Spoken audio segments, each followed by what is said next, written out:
एक बार फिर से आप सबका स्वागत है एक नए वीडियो में। आज हम सुलझाएंगे एक पहेली जो रामायण से ली गई है।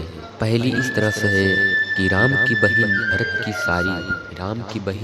की सारी भयान ब्याह रही नरक्वारी। आइए जानते हैं इस पहेली का अर्थ। बड़े ही मजेदार पहेली है और इसके अर्थ को सुनकर आप भी दंग रह जाएंगे। बने रहिए हमारे वीडियो पर, लास्ट तक आएगा बहुत ही आनंद। सबसे पहले अगर आप हमारे YouTube चैनल पद्माजा गृह पर नए हैं तो चैनल को सब्सक्राइब करके बेल आइकन दबाना ना भूलें ताकि ऐसे ही वीडियोज के लेटेस्ट अपडेट आप तक सबसे पहले पहुंचे। आइए बढ़ते हैं इस पहेली के हल की तरफ। जब एक बार की बात है कि राजा जनक भाई थे कुशध्वज। राजा जनक की एक पुत्री थी, जैसा कि हम सभी जानते हैं, माता सीता। और राजा जनक के एक भाई थे कुशध्वज और उनकी चार बेटियां थी, सत्यवती, मांडवी और उर्मिला और श्रुतकीर्ति। ये उनकी चार कन्याएं थी। सत्यवती बड़ी ही विद्वान और विदुषी स्त्री थी। एक बार की बात है कि वे जंगल में जा रही थी और उनको पक्षी पक्षियों की भाषा, उनसे कैसे बात करते हैं वह भाषा सीखने की अत्यंत रोचकता थी।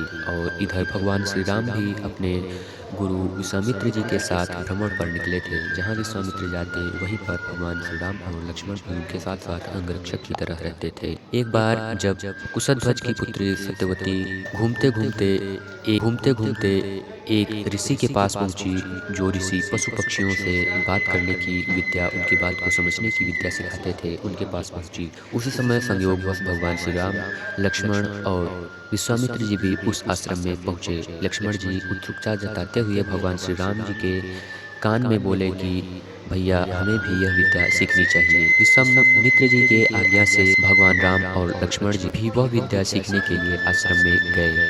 और सत्यवती वहाँ पहले से ही विद्या सीख रही थी, पशु पक्षियों से बातें करने वाली और उनकी बातों को समझने वाली विद्या।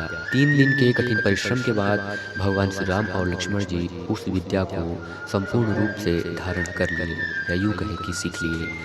जब यह बात सत्यवती को पता चली तो वह आश्चर्यचकित हो गई कि जिस विद्या को वह लगभग 1 महीने में भी आधा ही कंठस्थ कर पाई थी, उस विद्या को कोई भला 3 दिन में कैसे पूरा कंठस्थ कर सकता है। और वह जब एक बार भगवान श्री राम को देखती है तो वह यह ठान लेती है, सत्यवती ठान लेती है कि उसका विवाह होगा तो दशरथ पुत्र राम से ही होगा। उसी समय राजा जनक जी माता सीता का स्वयंवर करते हैं और विश्वामित्र जी को भी निमंत्रण देते हैं। विश्वामित्र जी के साथ राम और लक्ष्मण थे। वहाँ भगवान श्री राम ने धनुष तोड़कर माता सीता से विवाह किया।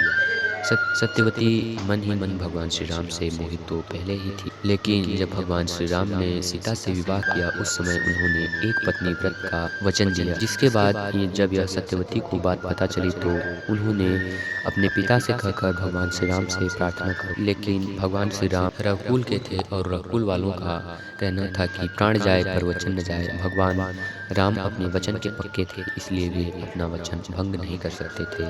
इसके अनुसार उन्होंने सत्यवती से विवाह नहीं किया और यह सब देखकर ग्लानि से भरकर वह तपस्या करने चली गई।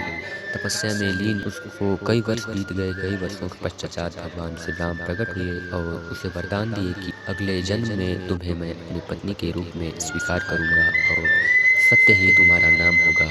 सत्य इस नाम में भी जुड़ा हुआ है, सत्यवती, और उस नाम में भी सत्य जुड़ा होगा। और राजा कुशध्वज भी प्रार्थना कर रहे थे भगवान श्री राम की। उसके फलस्वरूप उन्होंने कुशध्वज को भी वरदान दिया कि अगले जन्म में आप ही मेरे ससुर बनेंगे। सब वरदान देकर भगवान श्री राम चले। आइए जानते हैं इस पहेली के अर्थ के बारे में। वास्तव में जब भगवान श्री राम ने सत्यवती को वरदान दिया था कि तुम अगले जन्म में मेरी पत्नी बनो, वास्तव में जब भगवान श्री राम ने सत्यवती को वरदान दिया था कि तुम अगले जन्म में मेरी पत्नी बनोगी, तो भगवान श्री कृष्ण के रूप में जब भगवान राम ने जन्म लिया तो सत्यभामा के रूप में सत्यवती ने भगवान श्री कृष्ण की पत्नी बनना स्वीकार किया था। और अगर रामावतार में देखें तो भगवान श्री राम जी अपने आयु के समान स्त्रियों को बहन मानते थे। इसलिए पहेली का पहला वाक्य में है कि राम की बहन, तो भगवान राम सत्यवती को अपना बहन मानते थे। आगे पहेली में है कि भगवान राम के छोटे भाई भरत जी की पत्नी की बहन थी सत्यवती, इसलिए भरत जी की सारी लगती थी।